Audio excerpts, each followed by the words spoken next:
talk of Chicago. And we're streaming live on iHeartRadio and WVON.com. So again, that's Tuesday night, Central Time, 9 p.m. to midnight. It's Straight Words with Naba'a Richard Muhammad and Brother B.J. Murphy. And we are black, strong, and unapologetically pro-Farrakhan. Hey, Alexa, play WVON 1690 AM. Getting WVON 1690 AM station from iHeartRadio. Try it out for yourself. America is listening to WVON. From the Xfinity Studios at WVON, we are the talk of Chicago, 1690 WVON. All right, brothers and sisters, we are back on WVON 1690. This is the talk of Chicago. Brother B.J. Murphy is here, Brother Naba'a Richard Muhammad, and also Brother James G. Muhammad. Thank you for joining us tonight. It is Black History Month. It's a part of the conversation we're having tonight about the hidden history of black resistance. On the line, we got two great guests going to drop some knowledge on us tonight. Dr. Abdul Haleem Muhammad, who's the Student Southwest Regional Minister of the Nation of Islam out of the mighty, mighty city of Houston, and Mosque number 45. Assalamu alaikum, Brother Abdul. How you doing, sir? Wa alaikum salam. I'm doing very well, thank you. Yes, sir. And also, our other guest is a powerhouse coming out of B-More, Dr. Ray Winbush of Morgan State. He's a professor and scholar, director of the Institute for Urban Research at Morgan State. Peace, brother. How you doing, Dr. Winbush? I'm doing fine, brother. Good to hear your voice. Yes, sir. So James G. Muhammad is going to lead us off in this conversation, brother, talking about the hidden history of black resistance. Yes, sir. Assalamu alaikum, my brothers. Both of you solid warriors. I know them from way back, man. It's good to talk to you all today, Brother Haleem and Dr. Winbush. Sure, indeed. Yes, sir. And thank you for being on. We know it's maybe a little late wherever you guys are. But we do want to bring, as we talk about, quote unquote, Black History Month, this whole issue about the hidden reality of black resistance. I'm just going to throw some questions out that we can just engage in a conversation. And if anybody has something, even if you want to chime in on what the other guest has to say, then be free to just join in. But Dr. Winbush, let me ask you this. First of all, why is it important that we kind of talk about what we are calling the hidden reality of black resistance? I thought like the civil rights movement was the resistance that black people have been fighting for such a long time. Am I wrong in that? No, you're not wrong. I think what it is, I always ask my students here at Morgan State, who do you see up on the bulletin board during Black History Month? You see Rosa Parks, Dr. King, Fred Douglass, who, of course, is from Maryland, and so forth. And I don't want to, with all due respect to those very important historical figures, we rarely hear about people like Kwaku or Martin Delaney. And it seems that oftentimes, not all the time, but oftentimes they present what I would call our safe heroes, the ones that everybody can embrace. Even with, like you mentioned, Dr. King and the civil rights movement, I remember the civil rights movement, and Dr. King was labeled by J. Edgar Hoover as the most dangerous man in America. Exactly. And somehow he's kind of metamorphosized into Saint Martin, so that he's safe to embrace right now. But we need to talk about, discussions on Nat Turner, the Stono Rebellion, and how many enslavements people who were enslaved rebelled. There was over 600 in the world at that time, and some people estimated as much as 1,000. Wow. And that's not to even mention the rebellions that happened on the slave ships on the way over. 400 of them. I talked to Dr. Ife Williams today. There were actually more enslavement rebellions on the ships than there were on land. and 100 of them were successful. Dr. Williams told me tonight, just a few hours ago, that she measured success by how many people that the enslaved Africans killed and took over the ship. The most famous, of course, being Joseph Cinque, that commanded the Amistad. So, and 100 of those were successful. Many of those enslaved people turned the ships around and went back to Africa. Okay. So, we don't talk about those heroes, but we should. Why, Brother Haleem, I'll bring you in on this as well. And feel free to bring anything up that you guys think is pertinent for the conversation. Why don't you think we hear about it, Brother Haleem? Well, first of all, the Honorable Elijah Muhammad told us in Our Savior's Arrived, the greatest and greatest of all is the slave masters hiding the truth that will exalt and save his slaves. So we've always had two sides of the story of our resistance. You can look at it on different levels. You can talk about resistance, rebellion, and revolution. Okay? And we've always had these fights. And then there were those who wanted to integrate, assimilate, and then there were those who wanted to separate. They wanted reparations and they wanted repatriation. So there's always been this dichotomy in what you would call the struggle, all right? Because we were kidnapped from Africa, we didn't give up our rights to Africa, as Minister Farrakhan has taught us. But at the same time, our blood, sweat, and tears have made an investment in this hemisphere such that we got as much stake as anyone next to the indigenous people, the Native Americans. So, for them, they have to hide the truth.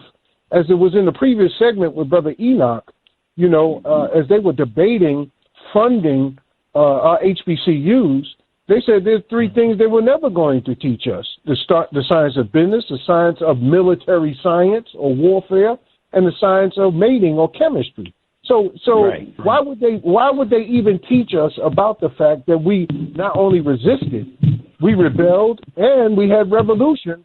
And later on, we'll get into it. I'm sure Dr. Winbush and I are going to have a good time when we start talking about the fears that the slave masters had, particularly after the Haitian Revolution. They didn't want anything discussed about. They didn't even want Haitians, slaves or even free black Haitians in America because they were afraid that they're going to influence their slaves. And we were talking about the Second Amendment and militias and all of that. I'm excited to hear Dr. Winbush. Yeah. So you just keep throwing it, brother. Come on. Yeah, and brother, you're throwing out the topic. Y'all could just go ahead and have a conversation. Me and BJ just listen, man. Yeah, go ahead, teach. Let's just jump in on that. Then the fears that the slave masters had of the slaves, and you mentioned the Haitian Revolution. Dr. Winbush, let's just start there and let's just talk about some of those fears and how the revolution in Haiti impacted the slave masters over here in the States. Well, it's a lot. The Haitian Revolution really, we usually market it 1804 around in there, but it really started in the 1780s and continued. So, and we act like a lot of times, and as Brother Haleem said, they keep history from us so that we can remain ignorant of our own past. And so when the Haitian Revolution started, there was an enslaved African in Virginia called Gabriel Prosser. And Gabriel Prosser, in August of 1800, for example, he had heard about the Haitian rebellion. He said, well, how did he hear about it? He didn't have the internet. He didn't have Facebook and Instagram. No TikTok. He heard about it through those who had been enslaved at the time and were transferred to, or I should say, kidnapped to this country. So in August of 1800, for example, he had a planned rebellion around Richmond, Virginia. And what happened, which has happened time and time again, and Brother Haleem, we definitely need to talk about this, how they were betrayed, the leaders of these rebellions were betrayed by African people. So the The night before he told people it was going to be August 30th, 1800. The night before, 2 enslaved people who knew about the rebellion, who were sitting in on the planning of the rebellion with Prosser, went to their masters, who they wanted to protect. And they immediately, the so-called masters, went to the governor of Virginia, James Monroe, and alerted the militia. They arrested Gabriel and eventually hung him. So we were the same. We'll talk about Denmark Vesey in 1822, who was also betrayed by black folks. So we've always had. Wasn't that Turner betrayed?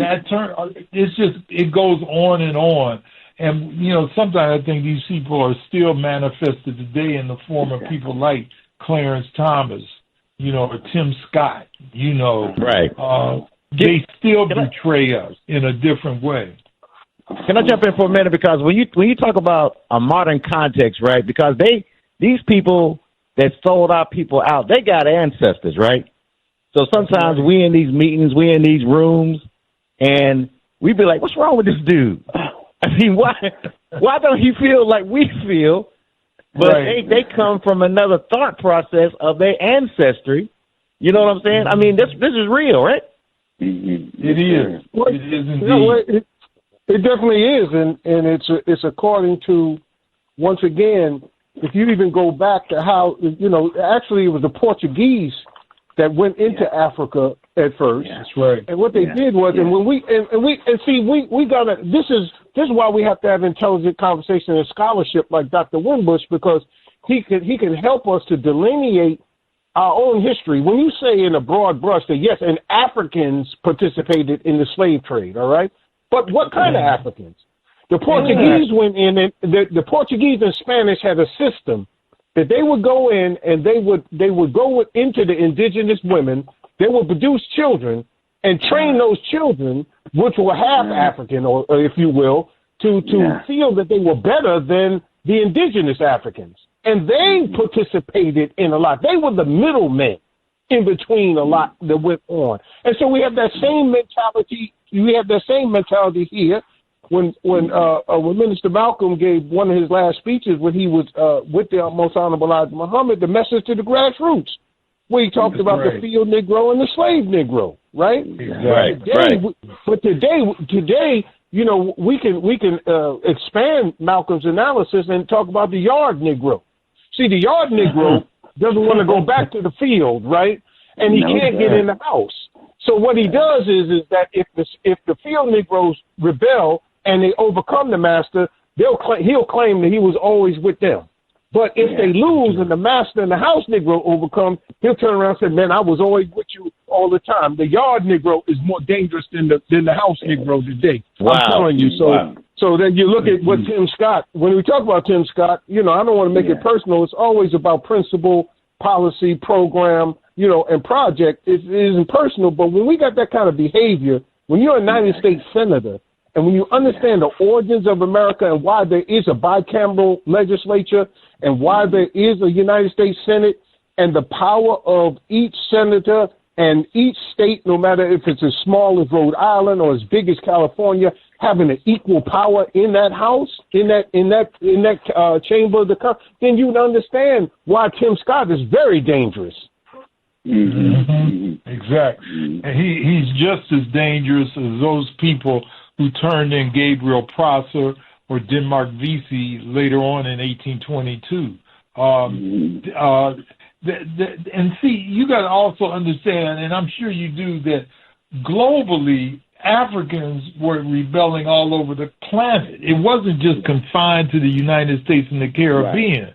It was all through Africa. And I always tell people, Africans started rebelling when slave catchers, often betrayed by, other Africans, but much less than what white people have told us they have betrayed. The most notorious African who captured Africans and turned them over to the Europeans was this guy named Tipu Tip. I was in Zanzibar a few years ago, and Zanzibar was one of the major slave trading areas, and everybody knew about this, monstrous black man named Tipu Tip. It's estimated that he alone captured about 130,000 Africans and turned them over to white Europeans. But the rebellion began when they invaded the village. That's my point. We act like they just these white folks walked into the village. Okay, come on, you're going to be an enslaved person. Right. They rebelled from that point.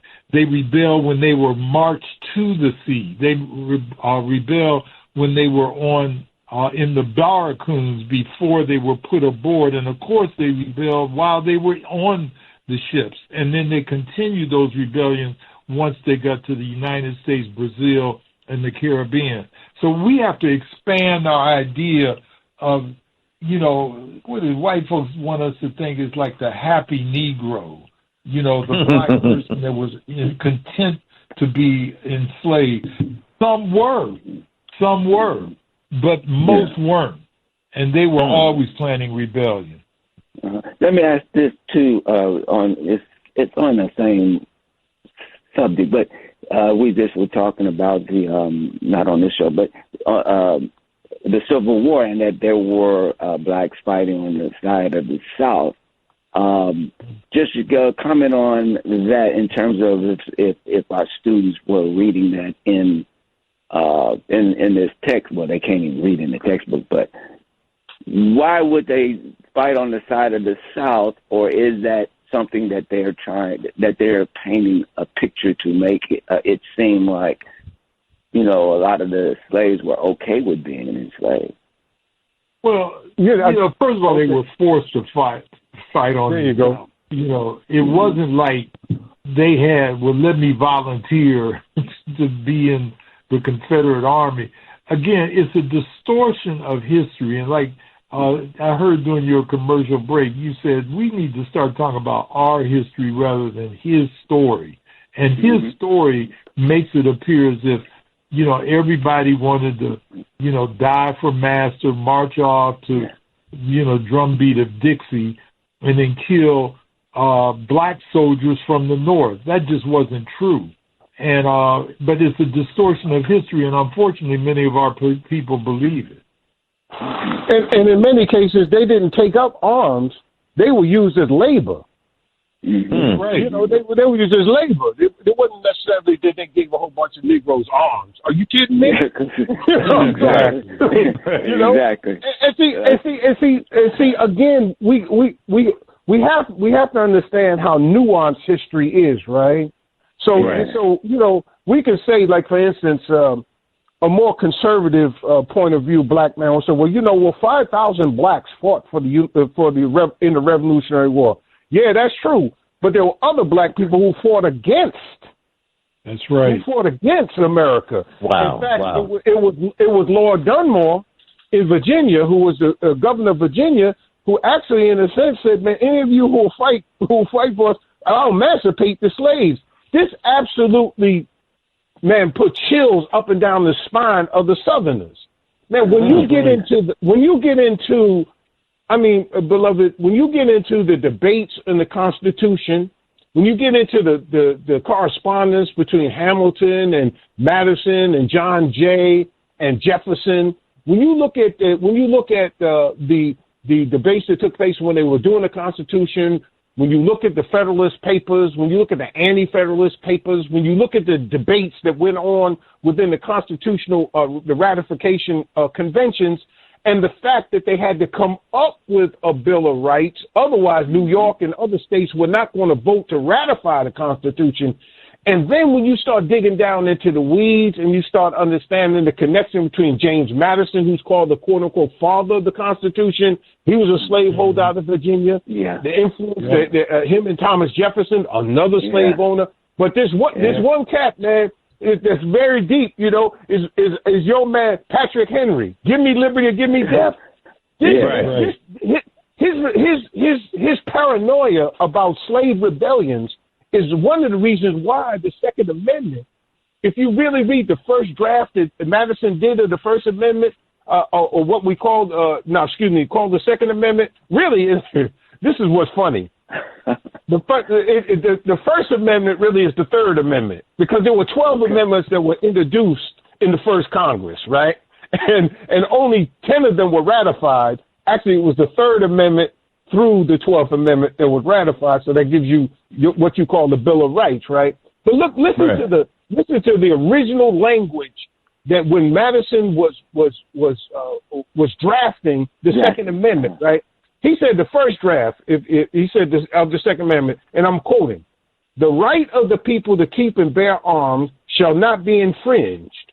A well-armed and well-regulated militia being the best security for a free country, but no person religiously scrupulous of bearing arms shall be compelled to render military service in person," close quote. That is the original draft that he did. Notice I emphasized of a free country, right?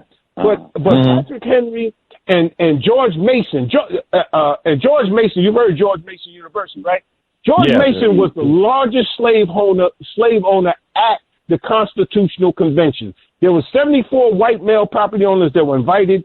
55 showed up. 13 left before it was over. They contributed, but they left before it was over. But about 3 of them stayed a long time, but refused to sign the Constitution in 1787. One of them was George Mason. Him and Patrick Henry was so paranoid about slave patrols and militias being independent of the new federal government that they created, that the final draft of the Second Amendment reads like this, and this is what it's taken today: a well-regulated militia being necessary to the security of a free state. The right of the people to keep and bear arms shall not be infringed. And these lunatics have taken this thing to everybody can have a machine gun and weapons and guns. And that's why we got so much violence on the street, because these people are arming themselves. Listen to me well. These people are arming themselves not just against street crime.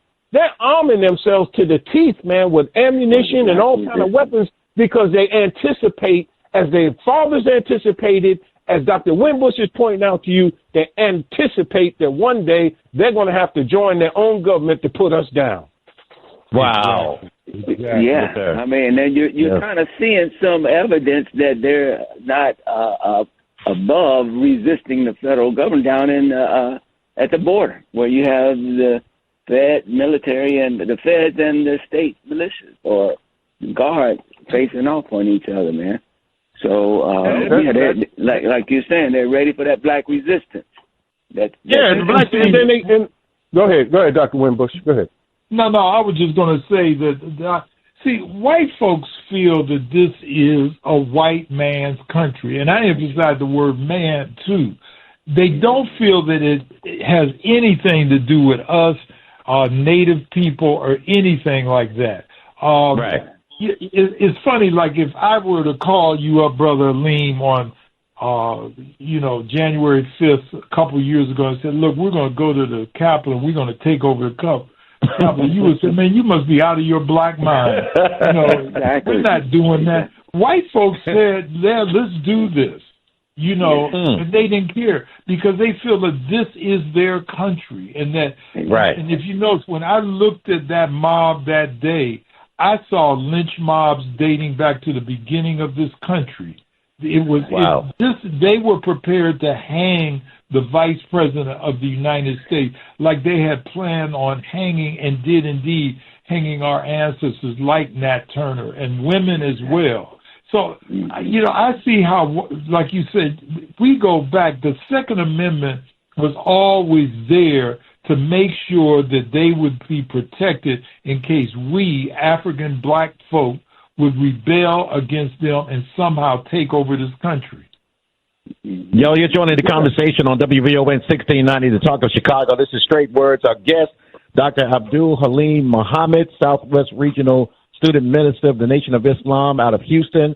Dr. Ray Winbush, Director of Institute for Urban Research out of Morgan State. We're talking about the hidden history of black resistance, and we got some calls on the line that want to talk to y'all, brothers. We got 773-591-1690 if you want to get in. That's right. We got Derek on the line. But first, let's go to Cliff first, because Cliff has been holding on the longest. And then we'll go to you, Derek. Welcome to WVON, the conversation tonight, brother. Hey, assalamu alaikum. Thank you for taking my call. I'll be brief.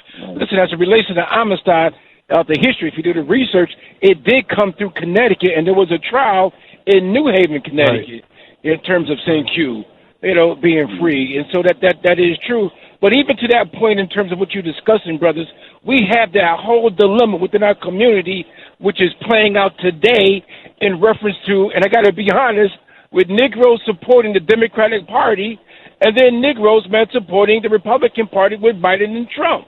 And so we're going through that right now. And so the way I see it, and this is why, as a Christian, I'm in favor of the Honorable Minister Louis Farrakhan and look forward to what he's saying on Savior's Day, because he's going to give us the blueprint. And, brothers, I had to say this, is that for those who are not on board, I can't share that love from my brothers and sisters if they're not on the same page and they're causing or compromising in a destructive agenda for black people.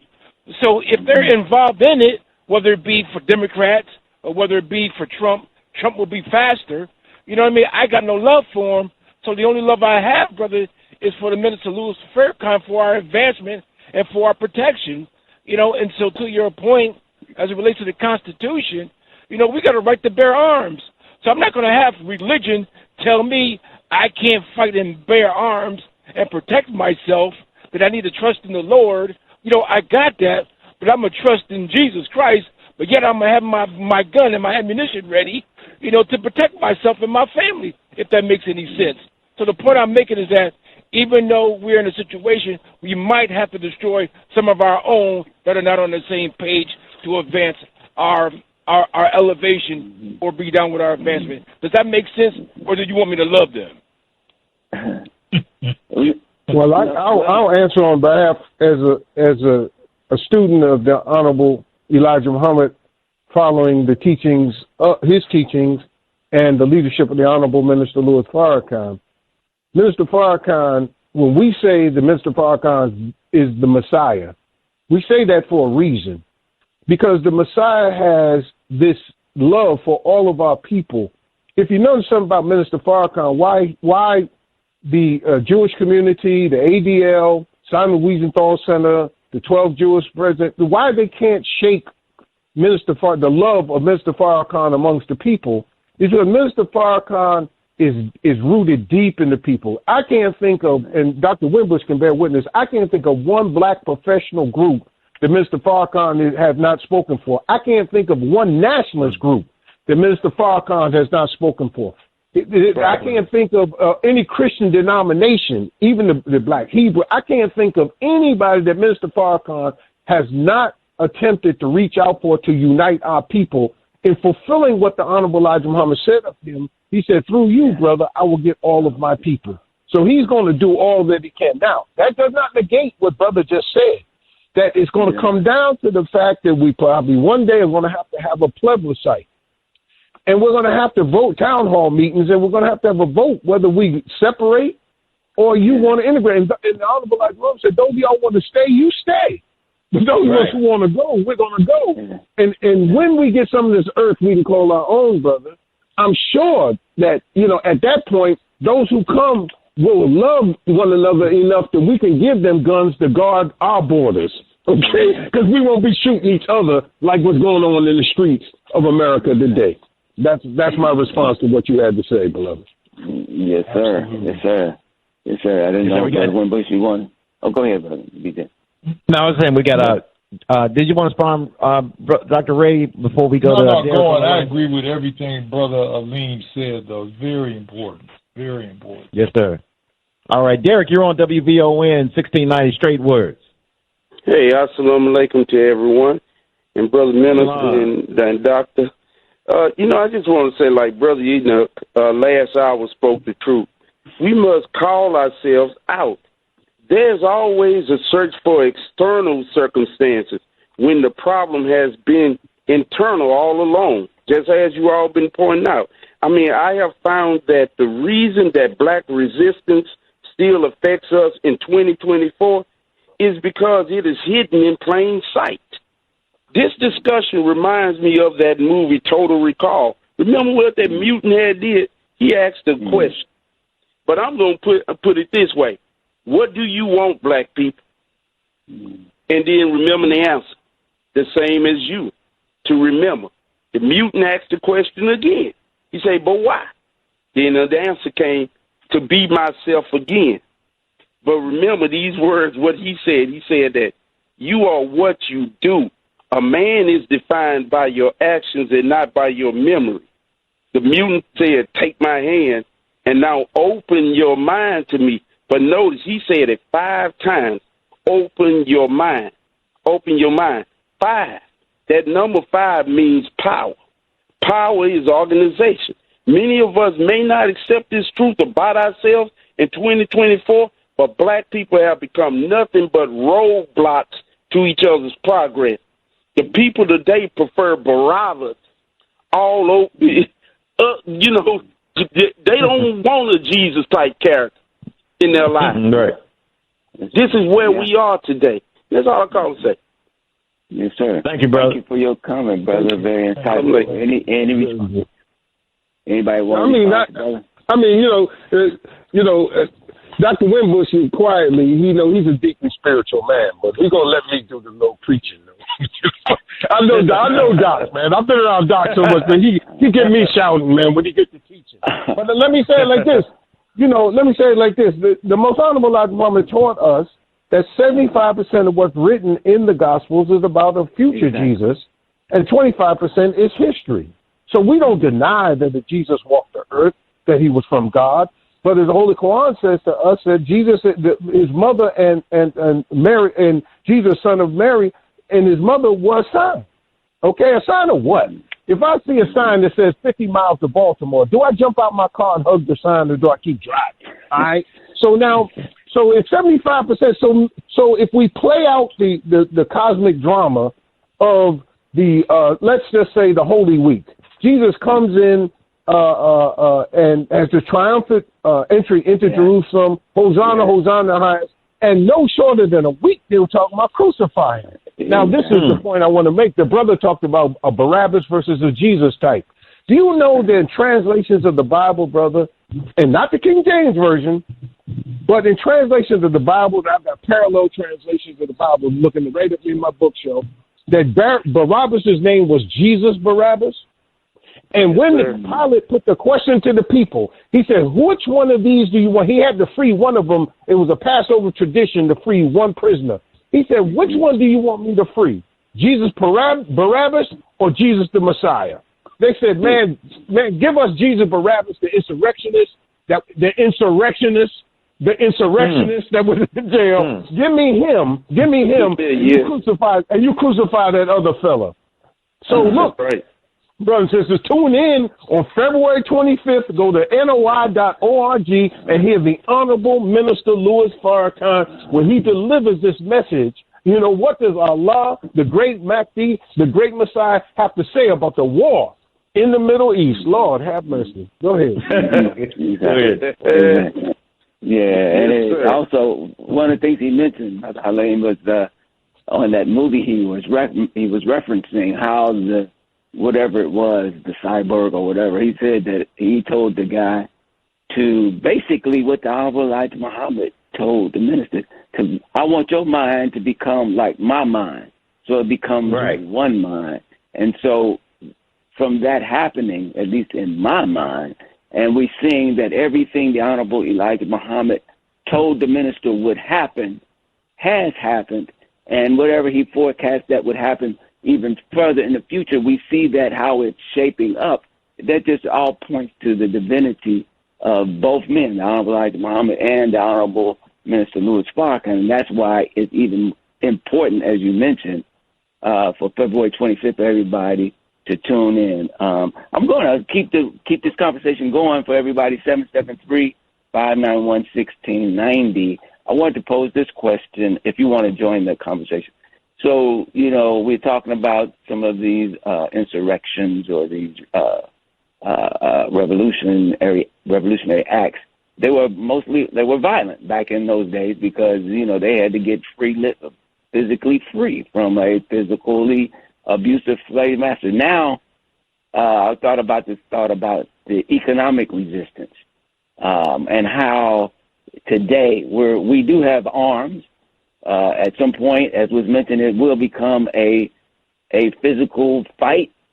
But right now, it seems like our resistance. We want to, but we can't get it to be economic resistance. And at every step, that has been attacked by or limited roadblocks put in front of us by our former slave masters.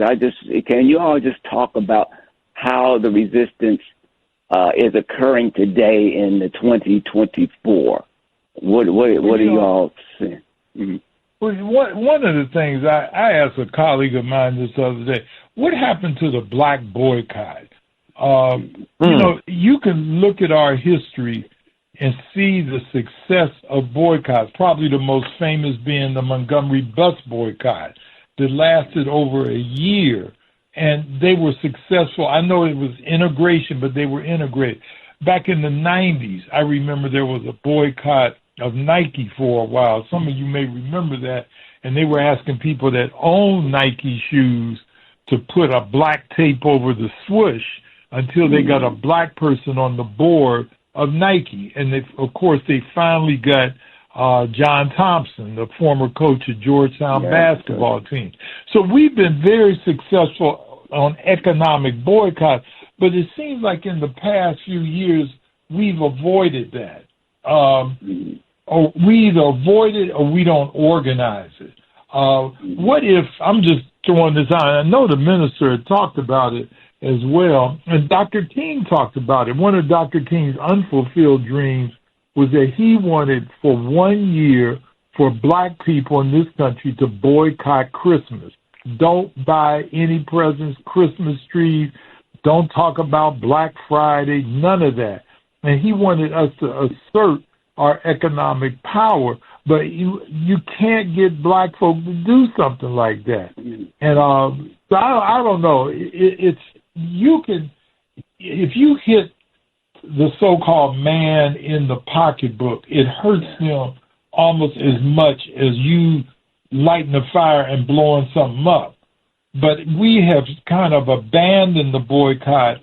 Many of our leaders prefer us to just simply march. And there's reasons why the so-called march today doesn't have the effect that the march did during the civil rights era. So, maybe one of your callers in could talk about what happened to the boycott, because I want to know. Well, that during the build-up to 10-10-15, once again, as the Honorable Elijah Muhammad and Brother Dr. Martin Luther King seem to be on opposite ends of the resistance and rebellion and revolutionary spectrum. But in 1966, February 1966, they sat and they met in his home, had dinner, and had a long discussion versus what is being portrayed, for instance, on television today during Black History Month, where Malcolm and Dr. King had a chance meeting after the debate of the Voting Rights Act. Right. And they met and they shook hands, and so they made a big. That picture is more famous than the picture I'm looking at right now. The Honorable Elijah Muhammad and Dr. Martin Luther King, these two sons of Georgia, sitting down.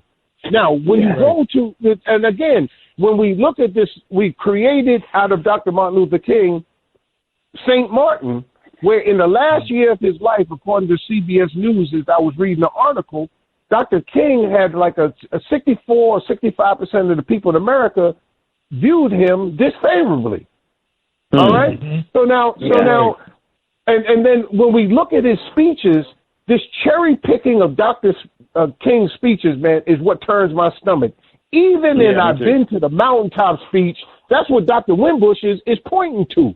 In that he called for a boycott of Coca-Cola, Wonder Bread, and then he called for a bank in, and he called in for a insurance in, meaning put your money in the black bank, put your back insurance. And so now go again now to the new Jim Crow with Michelle Alexander in The Fire This Time. That last chapter, you got to read that last chapter, because she said where Dr. King was going, the NAACP and the Civil Rights Movement, they kind of disregarded that. They went for integration. See, there's a difference between desegregation and integration. To desegregate means my character and my money should take me wherever I want to go. To integrate is to literally dismantle the institutions in our own community and to go there. We had bus companies. We had insurance companies. We had banks.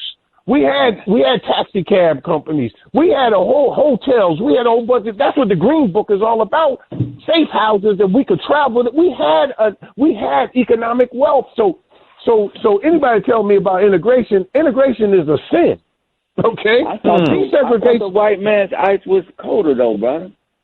Yeah, well, you know, that's partially true. But see, again, Minister Farrakhan said he came up with the saying, "Up with Jesus, down with Santa." Down with Santa, yeah. And we were supposed to boycott to take on Dr. King's boycott. But what you have today is the fact that they figured us out. Dr. Winbush can tell you the ebbs and flows of history. As Malcolm paraphrased the Honorable Elijah Muhammad's letter to the ministry class, of all of our studies, history is best qualified and most attractive to reward our research, right? Mm-hmm. So it's a paraphrase of a long letter that the messenger wrote to his ministry class. But here's the point. The point is that the messenger goes on to say in that letter, he says that some men are born with the gift of prophecy, while others gain that gift through an intense study of ancient and modern history. Right? So by studying history, by listening to the Dr. Winbushes, to listening to the Jacob Carruthers and the C.L.F. James and all of the black historians, Ben Yachanan and John Henry Clark and all of them, when we study them, even when they disagree with us, Brother James, you know, in terms of our point of view, but to pull the diamonds out of what we may consider to be a dunghill, you know, pull them diamonds out, man, and unite them on them diamonds, because right now they figured us out after the 60s. They said, look, the language changed. Our mentality changed. We were what? We were calling each other black brother, soul sister, all of that. Tony Brown's journal was Black Journal. You understand? Black was in. And then the language changed. Then we became African American. We became a permanent underclass. We became a minority. The black man ain't never been no minority, man. We are all over the planet. Brother DJ, and Dr. Winbush know enough about being around the nation to know that when we recite our student enrollment, say who is the original man, and when we discuss the population of the original nation, the world, North America, and all over the planet Earth, and the time of 1930 when Master Fard Muhammad gave us those lessons, there were no 4,400,000,000 people in Africa. So the dark people all around the world, when you look at Runoko Rashidi's work, going around and finding African presence in Asia and in early Europe and all over the world, man. Come on, man. Come on.